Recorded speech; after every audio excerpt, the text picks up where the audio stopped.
최근 제가 굉장히 흥미로운 기사를 하나 봤는데요. 이혼에 대한 기사였어요. 이혼하는 여러분 가장 큰 사유가 뭘까요? 뭐 다들 추정하시듯이 성격 차이라고 얘기할 수 있는데, 4명이 1명도 나를 안 보네. 네, 성격 차이라고 할 수 있는데, 근데 이 기사가 흥미로운 부분은 성격 차이가 구체적으로 어떤 부분에 있어서 일어나는 것이냐라는 걸 물어봤는데, 30대들이 말한 성격 차이의 핵심이 독특해요. 바로 뭐냐면, 불공정하다라는 것이었어요. 요새 제가 알기로도 그런데 요새 부부들은 재정을 각자 따로 관리하는 것으로 알고 있어요. 자기 거는 자기 통장에 넣는데 공동 통장을 만들어 가지고 공동 비용을 거기서 이제 지출하는 방식으로요. 그러다 보니 이제 뭐 처음에는 괜찮은데 누가 더 쓰는 것 같다. 뭐 여자 쪽에 더 쓰는 것 같다. 뭐 남자 쪽 집에 더 하는 것 같다. 뭐 이런 어떤 사소한 다툼들이 커지고 또 어쨌든 집안일에 대한 분배 어떤 그런 개념들도 커지다 보니까 굉장히 디테일하게 업무 분장을 해요. 엑셀로 뭐 이만큼 만들어가지고. 그런데 이런 것들을 상대가 잘 지키지 않는 것 같다라는 면에서 불만이 생기고 불공정하다라고 여겨서 그게 다툼이 되고 갈라서게 되는.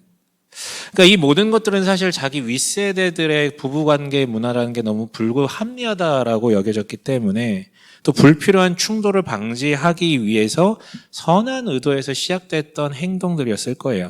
그러나 그것은 예상치도 못하게 부부 사이에 일종의 율법주의를 만들어냈고 율법주의의 결말은 또 동일해요. 뭐냐면 불의하다, 상대가 불의하다. 이걸 지키지 않은 상대가 불의하다, 불공정하다 이렇게 규정하게 되고 그래서 힘들게 만드는 것이죠. 그러니까 나름 더 나은 관계를 위한 지혜였는데 그게 꼭 지혜는 아니었던 것 같다라는 생각이 듭니다.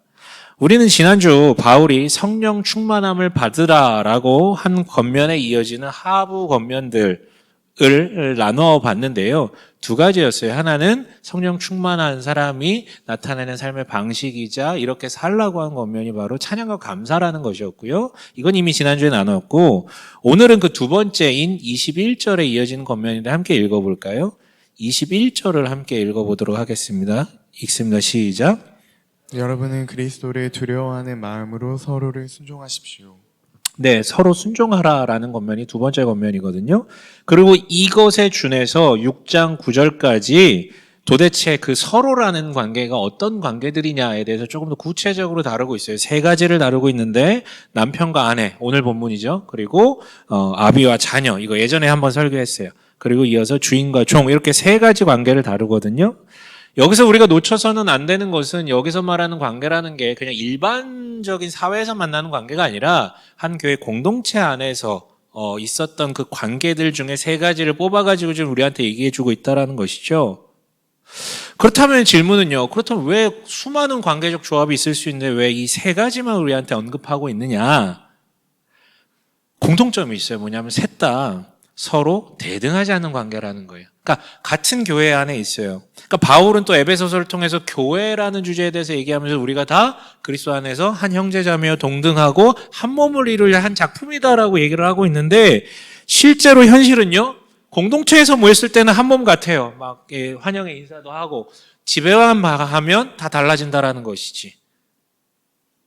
그러니까 이미 위계라는 게 존재하고 있는데 우리가 믿음으로 받아들인 건 그리스도 안에서 동등하다라는 것이잖아요. 그렇다면 이 딜레마를 도대체 어떻게 해소하고 진정한 신앙 공동체를 이룰 수 있는 것인가에 대해서 지금 바울이 실제적으로 얘기하고 있는 것이죠. 그것을 세 가지 관계를 다루고 있는데 그중에서도 오늘은 첫 번째인 부부 관계를 다뤄보려고 해요. 그런데 본격적으로 오늘 메시지를 나누기 전에 반드시 짚고 넘어가야 될 부분이 있다라는 부분이에요. 뭐냐면 다름 아니라 에베소 교인들 가운데 이 서로 순종하라라는 권면이 굉장히 불편했던 사람들이 있었을 것이다라는 대답이요.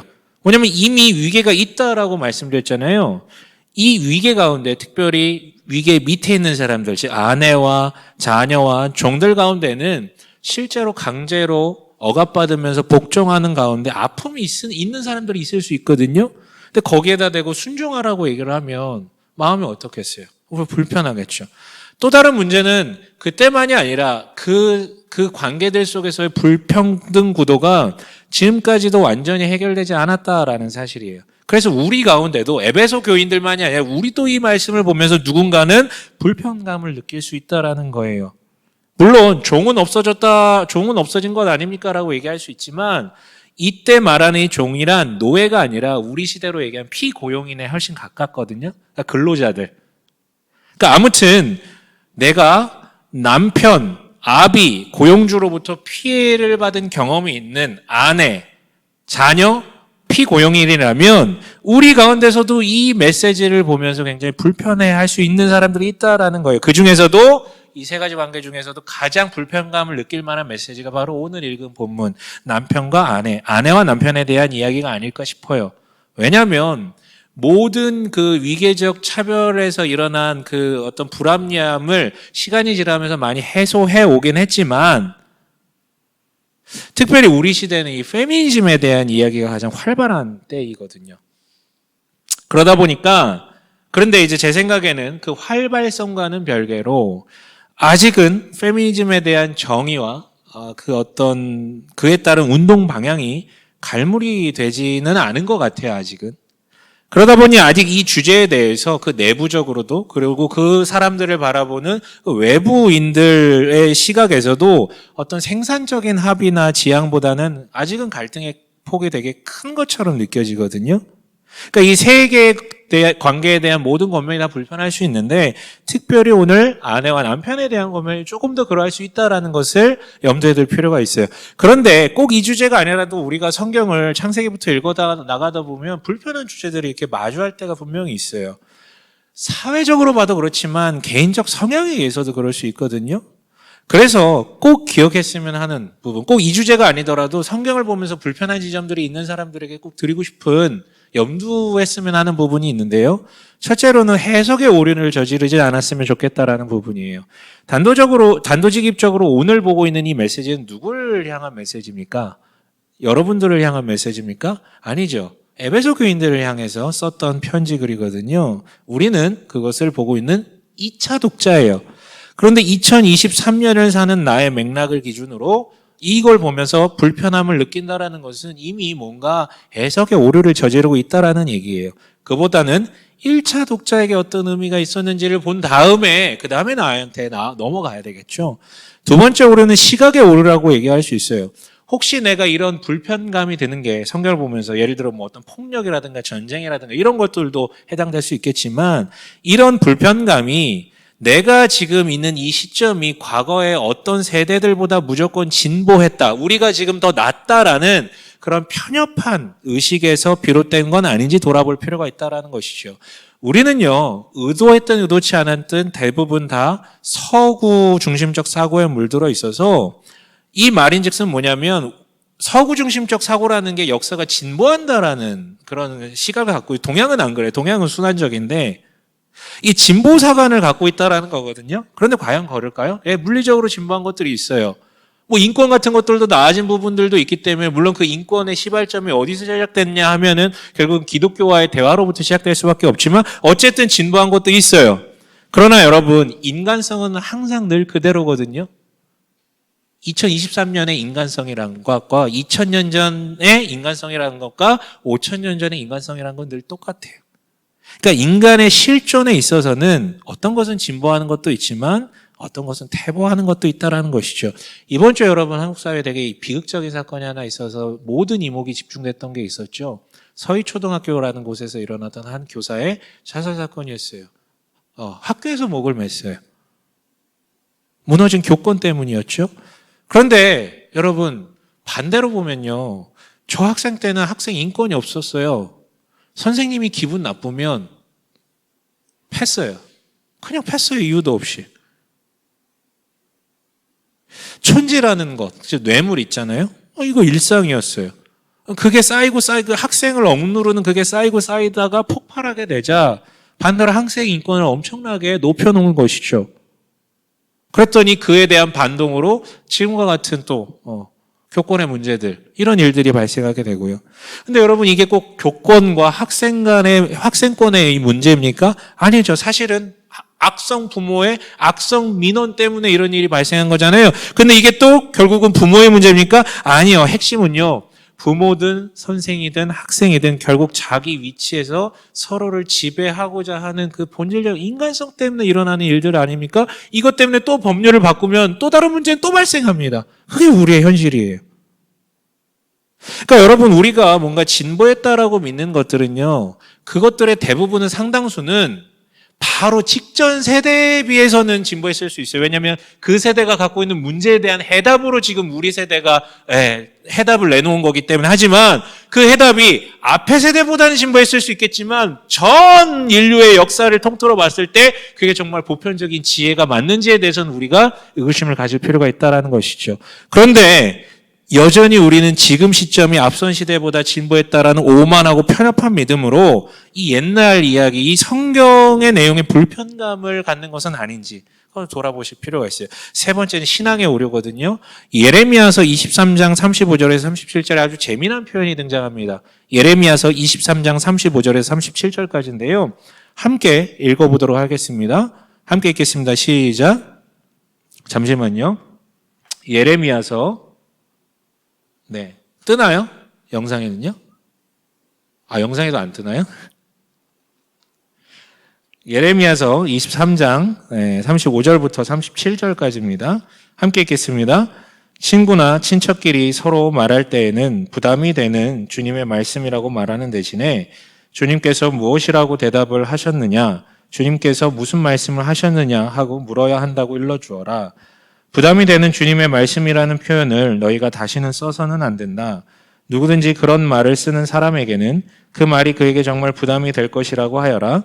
그렇게 말하는 것은 살아계신 하나님, 우리의 하나님, 만군의 주의 말씀을 왜곡하는 것이기 때문이라고 말하여라. 아멘. 못 찾으셨나요? 네. 예레미야가 그들이 원하는 대로 예언을 하고 주님의 말씀을 전달하지 않다 보니까 그들은 입만 열면 부담이 되는 주의 말씀이다라고 표현하면서 그런 얘기 그만하라고 얘기하는 거예요. 안 듣겠다라는 것이죠. 그러자 주님은 말씀하십니다. 부담이 되는 주의 말씀이라는 말을 쓰는 사람이 있다면 그 말이 그에게 진짜 정말 부담이 되는 말이 될 것이다 라고요. 오히려 주님께서 무슨 말씀을 하셨느냐라고 물어야 한다고요. 여러분, 그리스도인이 성경적 세계관을 지향한다고 하지만 자신의 타고난 성향이나 경험, 그리고 시대가 강조하는 흐름과 엮여서 이미 자신의 세계관이 또 따로 별도로 있음을 우리는 부정할 수가 없어요. 그러니까 우리가 신앙적으로 성숙해 가면서 성경적 세계관과 내 세계관이 비슷해져 갈 수는 있겠지만 완전히 일치할 수는 없단 말이에요. 간극은 늘 있어요. 그리고 그 간극이 우리를 불편하게 하는 것이거든요. 하지만 그리스도인은 뭡니까? 그분을 주인 삼은 분들 아닙니까? 액세서리가 아니라 주인 삼은 분들이라고요. 그러니까 불편할 수 있어요. 그건 당연한 거예요. 그럼에도 불구하고 불편함에도 불구하고 주님께서는 무슨 말씀하셨습니까? 라고 먼저 묻는 게 맞고 이어서 내 주인의 말씀이 옳습니다. 내가 그렇게 하겠습니다. 라고 응답하는 게 맞다라는 것이죠. 물론 여러분 이게 무지성 복종이 아니에요.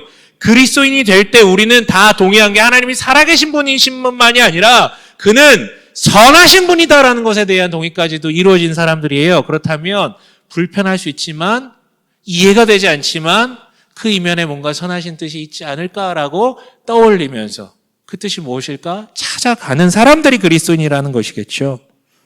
여러분, 하나님이 우리한테 말씀하신 어떤 입장도 나에게 부담을 주거나 나를 불편하게 하면 안 된다라는 생각을 우리는 내려놓으셔야 합니다.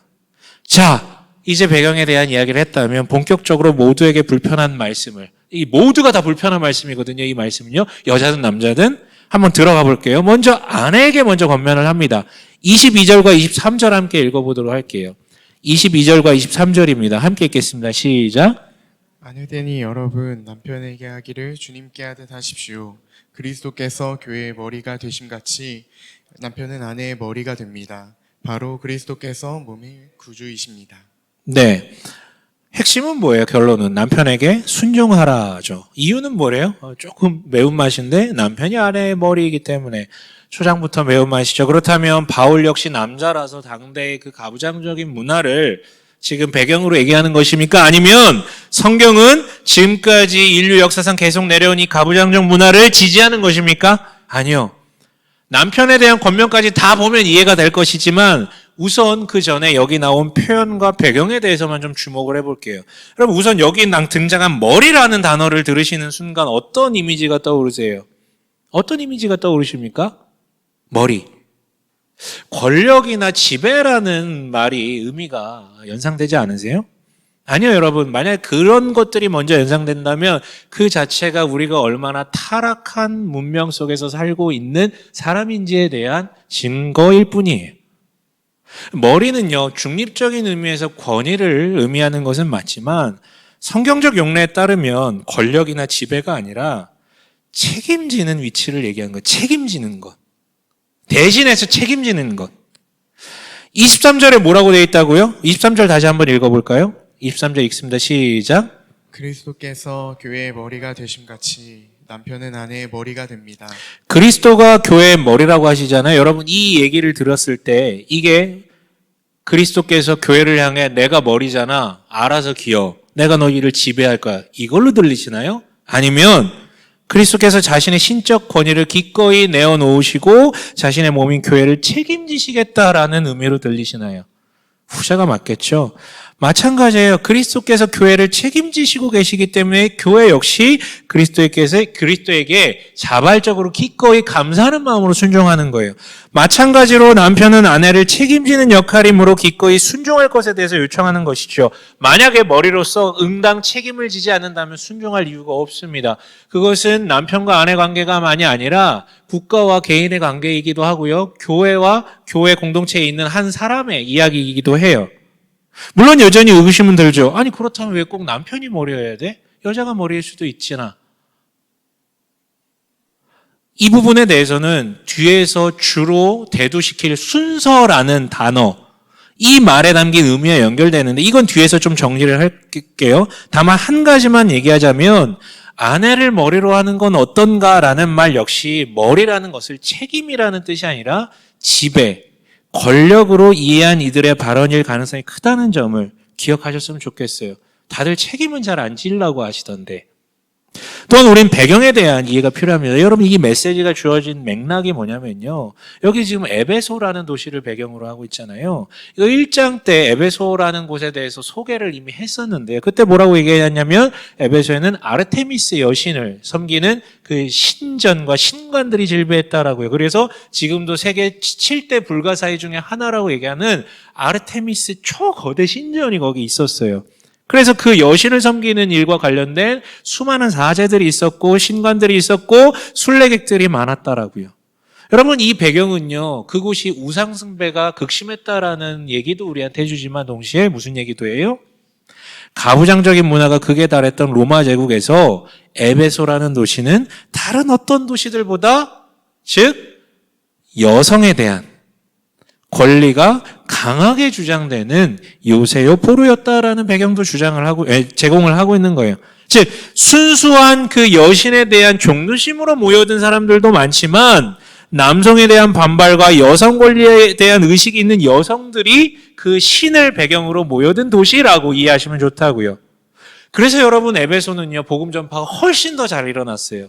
이런 배경을 가진 여성들이 많은데 복음이 전해집니다. 하나님 아래 우리는 다 동등하고 공평하고 한 몸을 이룰 존재라고 형제자매라고요. 그러니까 사람들이 거기에 너무 더 쉽게 반응해요. 그런데 그 이유가 문제였어요. 뭐냐면 믿기 전부터 추구하던 그런 의식이 신앙과 결부되어서 그 가부장적인 악습을 해체신 것만이 아니라 현실적으로 당시의 가정의 경제와 사회적 위치에 책임을 지는 것은 남편들이었고 그 남편들이 갖고 있는 정당한 권위라는 것도 있었는데 그것마저도 너무 쉽게 무시하기 시작했다라는 것이죠. 특히 그리스도를 믿는 부부 사이에 믿는 아내들이 믿는 남편들을 향해서 신앙인이 그래도 돼? 라는 어떤 질문. 그 반발 아래 가정이 깨어지기 시작했던 거예요. 그러다 보니 교회 안에서도 남자 여자 간의 분열들이 일어나기 시작했고 심지어 부부 간의 분열이 일어나기 시작했고 그러다 보니까 믿는 남편들이 믿으려고 했던 남편들이 이건 아닌 것 같은데 하면서 그리스도교 신앙을 포기해버리면서 뭐 이혼하고 이런 일들이 질비했던 것 같아요. 그러니까 그런 맥락에서 바울은 이따 남편들에게도 분명하게 냉혹하게 권면을 하겠지만 우선 아내들에게 남편을 머리로 여기고 남편에게 순종하라라고 지금 언급하고 있는 것이에요. 자, 이어서 그렇다면 우리 남편에 대한 권면을 한번 볼까요? 이것은 25절부터 30절까지 그리고 있는데요. 여러분이 분량만 봐도 아실 거예요. 남편, 아내들을 향한 권면에 비해서 분량상 3배예요. 그러니까 이미 여러분 바울이 누구에게 더 힘주어 얘기하고 싶은지를 우리는 이미 이것만 봐도 알 수 있거든요. 왜냐하면 남편들의 문제가 더 크죠. 왜냐하면 남편은 권력을 갖고 있는 사람이니까요. 그리고 당시 남편들은요, 대놓고 여성이 남성보다 열등하다라는 이해를 갖고 있었어요. 모든 남성들이. 심지어 여성들조차도 그런 인식을 갖고 있었어요. 그래서 남편들은 자기 아내를 자기의 소유물이자 이익을 위한 수단으로 활용을 하였고요. 그래서 너무 쉽게 아내 이외의 다른 여성들과 성적 결합을 하는 일들이 너무 비일비재했었습니다.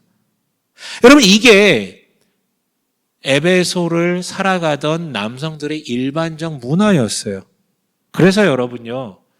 그리스도를 믿는 남편들일지라도 예수를 구조로 받아들였고 이후에 이 창세기를 비롯한 성경을 배우면서 남자와 여자가 동등하다라는 것을 분명히 배웠고 이 안에 성령께서 이렇게 살면 되지 않아 라고 계속해서 말씀하신 것들을 알았음에도 불구하고 즉 믿고 머리로도 알고 마음으로도 아는데 계속 얘기하는데 머리와 마음이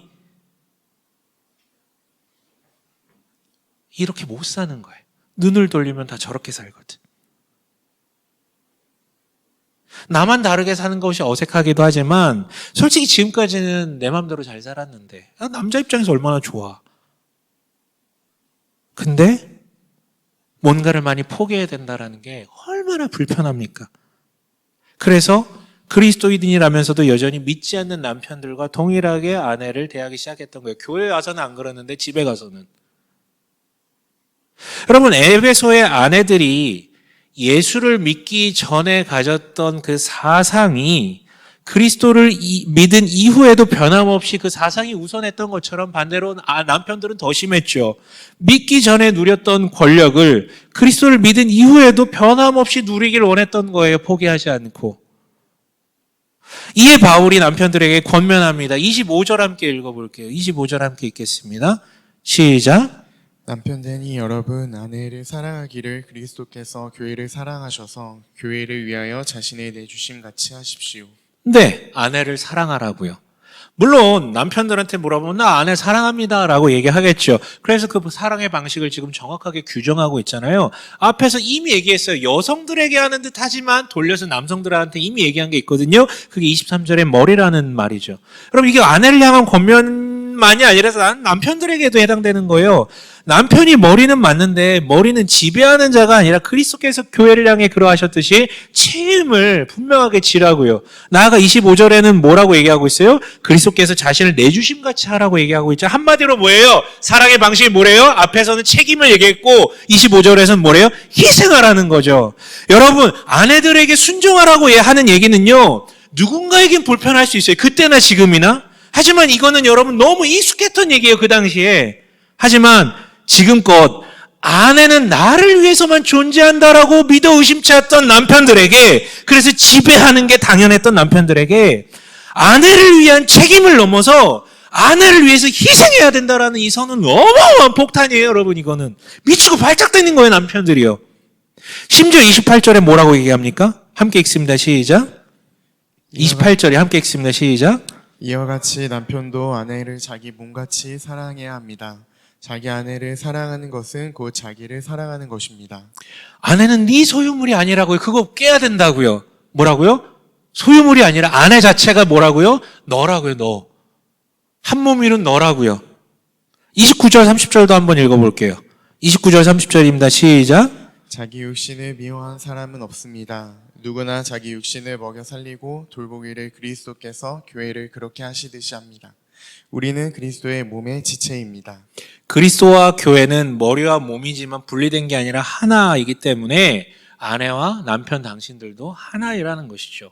그러니까 네 몸 다루듯이 아끼고 사랑하고 심지어 희생하라고요. 여러분 어떠세요? 지금까지 아내와 남편을 향한 바울의 권면 아직도 좀 불편함들이 있으십니까? 그때 이 편지를 받았던 사람 에베소 성도들도 불편했을 거예요. 특별히 남편들은 이제 미치고 팔짝 뛰었을 거예요. 여성분들은 오히려 그때는 그렇게까지 화나지 않았을 수도 있어요. 그럼 여러분 이런 불편함을 가진 생각들이 그 다음으로 내놓는 말이 뭐냐면 그거 당신 생각이잖아. 이렇게 가거든요. 그래서인지 바울은요 마지막으로 자신이 이렇게 권면하는 게 내 생각이 아니라 하나님의 뜻임을 인정하는 근거를 끌고 오는데요. 그게 바로 31절입니다. 함께 읽어볼까요? 31절 함께 읽겠습니다. 시작. 그러므로 사람이 부모를 떠나 자기 아내와 합하여 그 둘이 한 몸이 되는 것입니다. 네, 여러분 이거 익숙한 성구죠. 창세기 2장 24절에 그거 인용한 거예요, 바울이요. 그러니까 한마디로 지금 나의 이 남편과 아내를 향한 이 권면은 나 바울의 개인적 생각이 아니라 주의 말씀에 근거해서 그 창조 질서의 근거에서 이야기하고 있다는 것이죠. 여러분 바울은요 지금도 엄청 공격을 많이 받아요. 신학자들이 바울 가운데 아주 재미가 들렸어요. 그리고 그럴 수밖에 없는 게 신약 서신의 거의 한 3분의 1에서 반절 정도가 신약의 내용에 그 정도가 바울이 기록한 내용들이니까요. 말한 게 많다 보니까 걸리는 사람들이 많으니까 엄청 까거든요. 근데 당시에도 마찬가지였어요. 그러니까 이 편지들을 받아본 사람들이 이런 불만을 제기하는 거죠. 네가 남자라서 이런 얘기하는 거 아니냐? 네가 유대인이라서 이런 얘기하는 거 아니냐? 네가 로마 시민이어서 그런 특권이 있기 때문에 그런 거 아니냐? 너 부잣집에서 태어나서 그런 것 아니냐? 네가 결혼 안 해서 이렇게 쉽게 얘기하는 것 아니냐? 그래서 저딴 식으로 얘기하는 것 아니냐? 그러니까 부담이 되는 주의 말씀 집어치우라는 거죠. 아니요. 그래서 바울은 얘기하는 거예요. 하나님께서 처음에 태초에 뭐라고 하셨는지, 본래 뜻이 무엇이었는지요.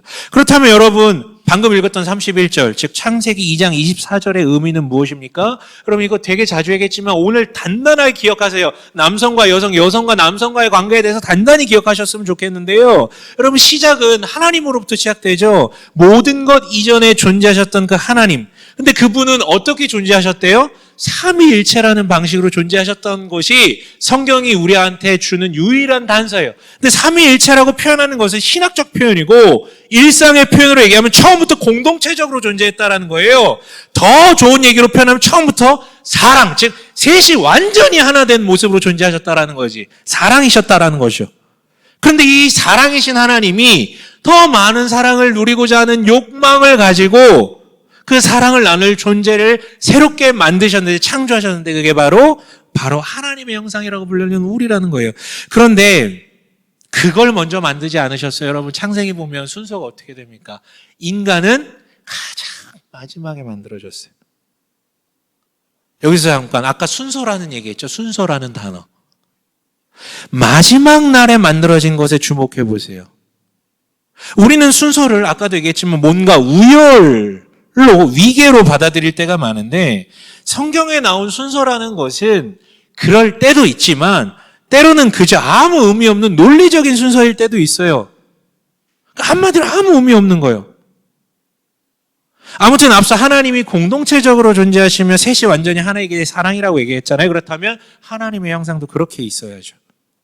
그래서 하나님은 하나님의 형상 하나를 먼저 만들고 이어서 바로 또 다른 하나님의 형상을 만드십니다. 히브리어로 표현하면 이쉬를 만드시고 이어서 이샤라고 불리는 존재를 만드셨어요. 해석하면 후대에 그 이쉬를 남성이라고 표현을 했고요. 이샤를 여성이라고 해석을 했지만 어원은 똑같아요. 남성과 남성의 방향이란 뜻이에요. 직역하면. 그러니까 논리적 순서일 뿐이지 아무 의미가 없어요. 이 순서에는요. 만약에 이 순서 자체가 중요한 것이었다면 도리어 이는 앞서의 그 창조 순서, 즉 가장 중요한 하나님의 형상이 마지막에 만들어졌다라는 근거로 뒤에 만들어진 여성이 남성보다 우월하다라는 얘기밖에 안 되거든요. 아니라고요. 여기서 보다 더 큰 핵심은 앞에 인간과 뒤에 인간이 동등하지만 달랐다라는 거예요. 만약에 완전 똑같은 존재였다면 동시에 같이 만들었겠지만 다른 존재로 만들어야 했기 때문에 순서가 있을 수밖에 없어요. 자, 하나님의 형상으로 존재하려면 사랑이 필요하다 그랬잖아요. 그럼 사랑이라는 게 가능하려면 첫 번째로는 나 말고 다른 존재가 있어야 돼요. 그러니까 나 말고 타인이 있어야 된다고요. 두 번째로는요, 그 타인이 나랑 똑같으면 안 돼요. 나랑 달라야 돼요. 그래야지만 하나가 되는 사랑이 이루어질 수 있어요. 만약에 그 타인이 나랑 완전 똑같은 존재라면 사랑이 아니라 그건 합체. 그렇다면 처음부터 하나님께서 굳이 순서를 두지 않고 동시에 만들었을 거예요. 아니에요. 그래서 여러분, 중요한 건 순서가 아니에요. 다름이 중요한 거예요. 다름을 위해서 순서가 있을 수밖에 없다라는 것이죠. 이씨와 이샤는 달랐어요. 그게 핵심이에요. 그리고 그 다르게 만드신 하나님은 명령하세요. 창세기 2장 24절에 아까 뭐라고요? 둘이 한 몸을 이루라고요. 즉 사랑하라고요. 하나님의 형상답게 존재하라고요. 이게 주님의 뜻이자 말씀이에요. 자, 여러분, 순서라는 것을 다시 떠올려 봅시다. 하나님은요, 시간 밖에 계신 분이시기 때문에 순서라는 개념이 없어요. 동시에 어디에서나 언제나 존재하실 수 있어요. 하지만 인간은 시간에 구속된 존재이기 때문에 어쩔 수 없이 논리적 순서라는 게 있습니다. 하지만 다시 말하지 의미는 없어요. 뭘 위해 존재하는가라고요? 다름을 나타내기 위해서 순서가 있을 수밖에 없었다고요. 핵심은 다름이고 다름이 필요한 것은 사랑을 위함이며 그 다름의 근거에서 서로의 각자의 역할이 부여됐고 그 역할의 다름이 완전히 하나됨, 보완함으로 인해서 완전히 하나가 되는 거, 이게 사랑이에요. 그게 핵심이에요. 그런데 이 뒤틀려져 버린 이들은요, 다름보다는 순서를 먼저 보고요, 순서를 책임보다는 자기 권력을 위한 수단으로 만들어버립니다. 그러니까 다름이 서로 보완을 하는 것이 아니라 지배자와 피지배자, 즉 피지배자가 되는 결격 사유로 치부해버리는 것이 넌 약하잖아, 넌 나보다 늦게 태어났잖아 하면서.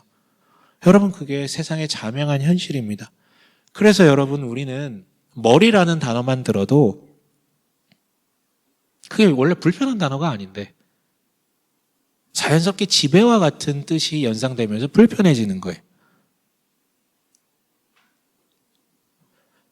그러다 보니 여러분, 그리스도를 믿었음에도 불구하고 창조 질서로 나아가는 것보다 이 죄의 나라의 문명에 그대로 남으려는 관성이 더 강해요. 하지만 여러분, 그 안에서 지속적 충돌이 일어나죠. 우리가 그리스도인일지라도 지속적 충돌이 일어나기에 이번에는 어떤 짓을 하냐면 주님의 말씀을 곡해해버려요. 부담이 되니까 치워버리는 거예요. 아니면 해석을 이상하게 해버리는 거죠.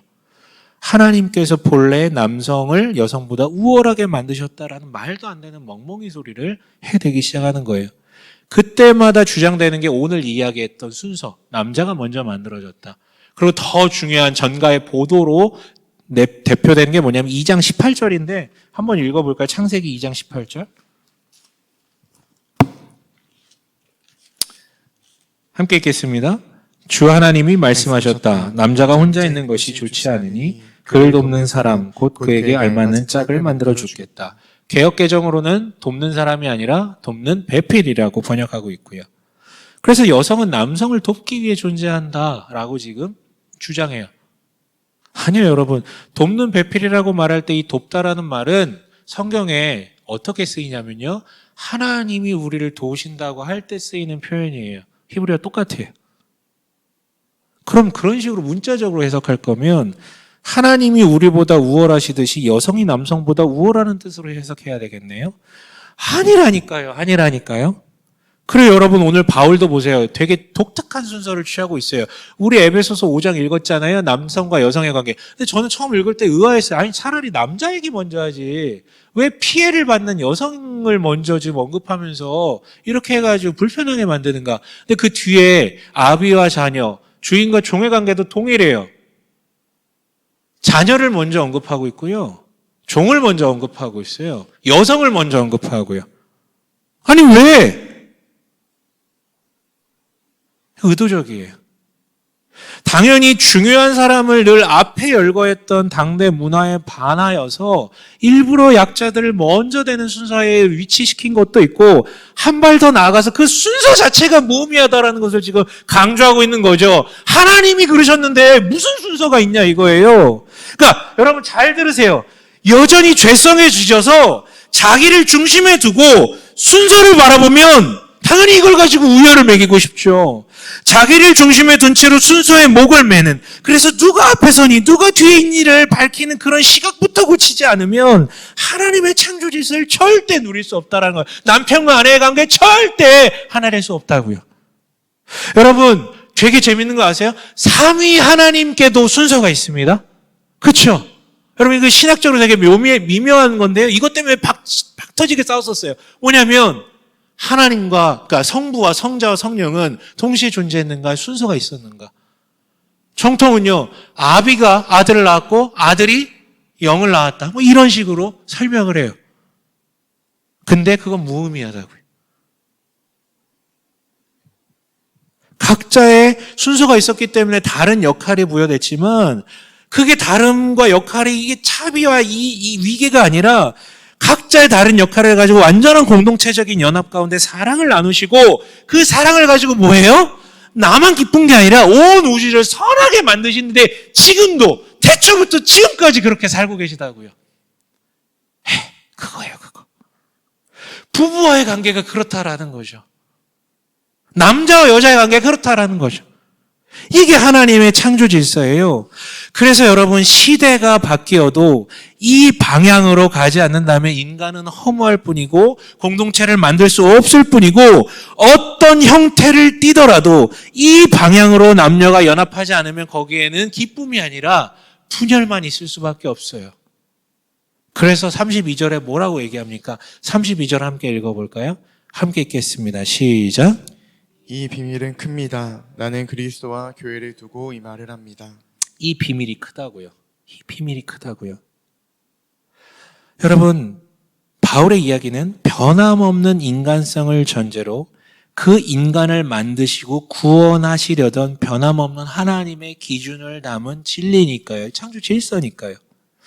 그러나 여전히 자기 중심성에 임박인 자들은 심지어 구주를 예수를 믿고 하나님이 주인 되심을 고백했음에도 불구하고 여전히 자기 중심성에 임박해서 그 순서에 목매는 자들은 결단코 이 비밀을 깨달을 수가 없어요. 절대로. 그러나 이 말씀을 약간은 불편하더라도 있는 그대로 받아들이는 자는 비밀을 깨닫겠죠. 그런데 여러분 사람들은 그것을 받아들이지가 않습니다. 왜요? 자기의 중심성을, 자기가 신이다라는 사실을 포기하기 싫으니까요. 그래서 전통적으로 여러분 어떻게 됩니까? 서로를 지배하는 방식으로 나아갔죠. 남성들이야 당연하죠. 예전부터 이어져 온 가부장적인 문화를 그대로 이어감으로써 여성 위에 선 그 기득권을 절대 포기하지 않으려고 해요. 힘으로 누르고 사회적 지위로 누르고요. 여성들은요, 이에 대한 반발감에 사로잡혀 어떤 이들은 남성이 그러했듯이 동일하게 미러링을 시도하거나 혹은 그것을 넘어서기는 너무 어려울 때 다른 보다 더 고차원적인 방식으로 남성 위에 서려는 그 어떤 전략을 구사하는 것들도 있었습니다. 왜냐하면 솔직하게 남성들은 훨씬 더 단순하거든요. 여성에 비해서. 물론 여러분 지배의 방식만 있는 것은 아니죠. 우리 시대는 좀 다른 대안을 내놓기 시작했어요. 그래도 좀 진보했는지 다른 방식을 추구하는데요. 뭐냐면 애초에 문제가 될 만한 연결을 하지 않는 방식으로, 그래서 아예 결혼을 하지 않거나 아니면 서로 존중하는 것이 아니라 서로 어떻게 해요? 노터치 관계로 가는 것이죠. 연애는 하지만, 그래서 성적인 결합은 하지만 상대를 향한 책임은 지우지 않는 방식으로 해요. 다양할 수 있겠지만 이 연장선상에서 우리 사회에 지금 이 젊은이들에게 일반에 대해 가는 문화가 바로 동거 문화겠죠. 여러분 저는 이 동거 문화를 이 보수적이신 분들은 되게 뭐라고 너무 쉽게 얘기하지만 저는 이거 멍청한 거라고 생각하지는 않아요. 나름은 지혜로운 선택을 했다라고 생각해요. 왜냐하면 자신들의 눈으로 볼 때 이전 세대의 그 결혼 생활이 너무 불합리하고 너무 불행해 보이거든. 여성들의 입장에서도 너무 불행해 보이고 남성들 입장에서 내가 왜 다 책임을 져야 돼? 전혀 행복해 보이지 않는 거예요. 우열과 지배의 관계로만 엮여지려고 하니까. 그런데 결혼을 해버리면 쉽게 헤어지지도 못하고 헤어져도 엄청난 문제만 남고, 그러니까 살아보고 결정하겠다라는 거예요. 여러분, 앞에서 되겠죠. 언제나 그 다음 세대는요, 앞의 세대보다 지혜롭습니다. 왜요? 앞의 세대들이 갖고 있었던 문제를 직면하고 그것에 대한 대답을 내놓는 세대이기 때문에 늘 더 지혜로워요. 하지만 말씀드렸죠. 그것은 이전 세대에 대한 반동일 뿐이지 시공간을 초월하는 지혜인지는 그건 미지수라고요. 그런데요, 시공간을 초월하는 지혜, 즉 하나님의 창조 질서라는 진리의 근거에서 볼 때 동거라는 것의 핵심 문제는 뭐냐면 서로 순종하지 않겠다라는 것, 서로 책임지지 않겠다라는 것, 여전히 나만을 중심에 두고 바라보겠다라는 것을 전제로 시작하는 것이거든요. 그래서 여러분, 그것은 내가 안 해봤지만, 전 안 해봤어요. 안 해봤지만 그곳에 과연 어느 정도의 공동체성이 그려질 것인가에 대해서는 회의적이에요. 물론 그러다가 잘 결혼할 수도 있겠지만 전 회의적이라고요. 여러분, 세상이 내놓는 방식들은요, 지혜가 아닙니다. 그것은 창조 질서가 무너진 뒤에 그럼에도 불구하고 서로를 향한 끌림을 어떻게든 해소해야 했던, 혹은 이 본능적인 생존과 생식과 또 뭐예요? 그 사회적 욕구를 충족시키기 위해서 갖춘 방편들일 뿐이고 오히려 그것들이 악화시킨단 말이에요. 그렇다면 여러분, 우리 어떻게 해야 됩니까? 여러분, 핵심은 결론은 똑같죠. 우리 안에 본성적인 죄성, 즉 자기를 중심에 두고 상대를 지배하려고 하는 그 속성이 제거되지 않는 이상 공동체는 불가능해요. 그렇다고 고독하게 혼자 사는 것도 답은 아닌 것 같고요. 여러분, 그래서 여러분 그리스도께서 오셨습니다. 그 해답을 위해서요. 자기중심성이라는 죄의 문제를 해소하시기 위해서요. 그래서 여러분, 우리 주님은요, 끝까지 자신을 거부하는 아내를 향한 순애보를 가진 남편으로서 책임을 지시기 위해서 오셨어요. 여러분, 주님은 우리와 논리적 순서에만 앞선 게 아니라 그분은 진짜 참된 유일한 권력을 지니신 지배자시잖아요. 근데 스스로 그 머리됨의 자리를 팍 차고 신부된 우리를 책임지시기 위해 오셨단 말이에요. 그리고 십자가를 짊어지심으로 희생하셨어요. 그 진짜 사랑을 보여주셨다고요. 여러분, 우리 그리스도께서 보이신 그 은혜와 사랑을 토대로 죄로부터 벗어난 이들은요, 공동체적인 가능성, 사랑의 가능성을 엿볼 수 있게 되었어요. 약물에 의존하지 않아도 돼요. 호르몬에 의존하지 않아도 돼요. 제도와 가치에 의존하지 않아도 돼요. 본성이 그렇게 할 수 있게끔 만들었기 때문에.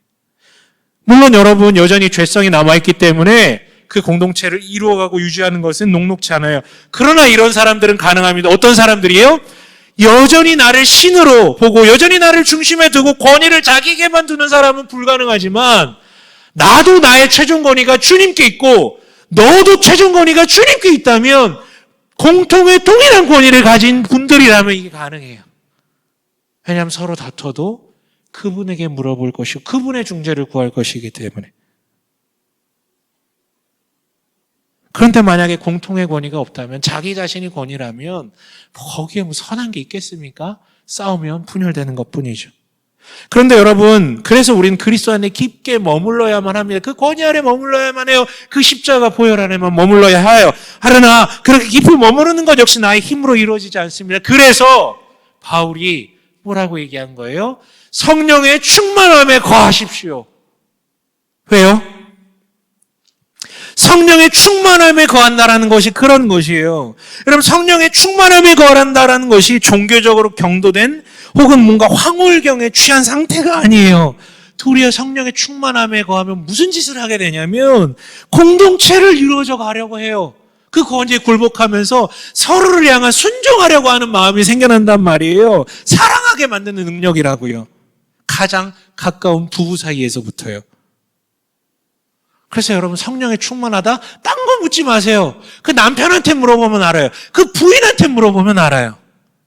방언을 이거 물어보는 게 아니라 부인과 남편한테, 그 연인한테 물어보면 압니다. 부디 여러분, 그리스도를 믿음으로 성령 충만함으로 서로 순종하십시오. 여러분, 말씀을 마치게요. 되게 돌려 말했는데 한마디로 함축하면요. 아니 도대체 같이 살 건데 함께 살 건데 서로 이겨 먹어서 뭐 하려고요? 지금 듣고 계신 부부분들, 연인분들, 아니 같이 살 건데 이겨 먹어서 뭐 하려고요? 듣고 계신 분, 이겨 먹어서 뭐 하려고요? 여보 하면 네 제가 여기 있습니다 그러고 뛰어가야지 서로. 제가 그렇게 삽니다 여러분. 서로 이겨서 뭐 하려고요? 적이랑 같이 살 겁니까? 부부간에 공정이 필요합니까? 아니요. 부부간에 공정이 아니라 순종이 필요해요. 마지막으로 이 모든 권면을 정리하는 바울의 발언에 귀 기울여 볼게요. 33절 함께 읽어보겠습니다. 33절 함께 읽겠습니다. 시작. 그러므로 여러분도 각각 자기 아내를 자기 몸같이 사랑하고 아내도 자기 남편을 존중하십시오. 네, 여러분. 요즘 MBTI 얘기 많이 하시잖아요. MBTI의 전제가 뭡니까? 우리의 본성이라는 것은, 성향이라는 것은 학습에 의한 것이 아니라 타고난 것들이 있다. 타고난 성향의 차이가 있다는 걸 전제로 우리가 그런 대화를 하는 거잖아요. 여러분, 고정된 성역할, 뒤틀린 악습에 의해서 구축된 성역할은 폐지돼야 돼요. 사라져야 돼요. 왜 여자라고 못하고 남자라고 못합니까? 그러나 그렇다고 해서 남자와 여자의 태생적 차이가 무마되는 것은 아니에요. 그래 여러분, 이건 같이 살아보니까 더 깨닫게 되겠더라고요. 남자와 여자의 다른 점이 더 뚜렷하게 느껴져요. 그럼 남성들은요, 기본적으로 진짜 독립적이에요. 그래서 남편들이 가장 좋아할 때가 언제입니까? 아내가 애들 데리고 친정 갈 때. 너무 행복해. 제 얘기 아닙니다. 네, 너무 행복해. 네, 남성들이 그 독립적 인격을 인정받길 원하는 마음이 있다고요. 그게 소극적으로는 혼자 있길 원하는 마음을, 혼자 있길 하는 그걸로 표현되는 것이고, 적극적으로는 우리라고 묻지 말고 나라는 인격이 독립적으로 존중받길 원한다. 존경을 받길 원한다. 이렇게 발현되는 거예요. 그래서 아내들은요, 여러분, 남편을 존중해 주세요. 그걸 존중해 주세요. 개혁개정으로 표현하면 존경해 주세요. 물론 여러분, 전 잘 압니다. 철딱선이 없는 애새끼들 같은 이 남편들을 존중한다는 게 너무 힘든 거 알아요. 하지만 존중을 해주셔야 돼요. 반면에요, 여성은요, 모두가 그런 건 아니지만 기본적으로 남편들보다는 훨씬 더 관계지향적인 것 같아요. 그래서 정말 이런 말 많이 들었어요. 함께 사는데 많이 외롭다.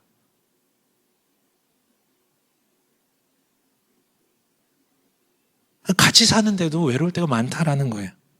그래서 여러분, 남편은요, 아내를 사랑해야 되는데 쉽게 얘기하면 외롭게 두지 않는 게 필요하다라는 거예요. 여러분, 희생이라는 말, 희생하라 그랬잖아요. 이걸 뭐 대단한, 내가 한 방 내가 기다리고 있어. 한 방. 당신을 위해서 내가 한 방 내가 진짜 희생하려고 준비하고 있어. 일단 멍멍이 소리 하지 마시고, 나는 비록 본능적으로 독립된 시공간을 원하는데 그럼에도 불구하고 그녀를 위해 늘 곁을 내주는 것, 그게 남편의 사랑입니다. 들어보니까 결국 서로 아무것도 하지 말고 서로를 위하라는 얘기처럼 들리시죠? 여러분, 남편들은 자신의 독립성과 권위만 주장하지 마시고 자기 아내를 자기 몸같이 사랑하십시오. 특별히 책임과 희생을 잊지 마십시오. 부부는요, 하나님 나라의 공동체성을 맛볼 수 있는 최초의 자리이지만 이것이 어그러졌을 때에는 처음으로 지옥이 뭔지를 맛볼 수 있는 극악의 자리입니다. 부디 서로 순종하며 이 땅에서 사랑을 누리고 이 땅에서부터 천국을 경험하며 그리고 그 하나됨을 통해 내 주변에 선을 베풀고 밝혀가길 주님의 이름으로 간절히 축원합니다. 아멘.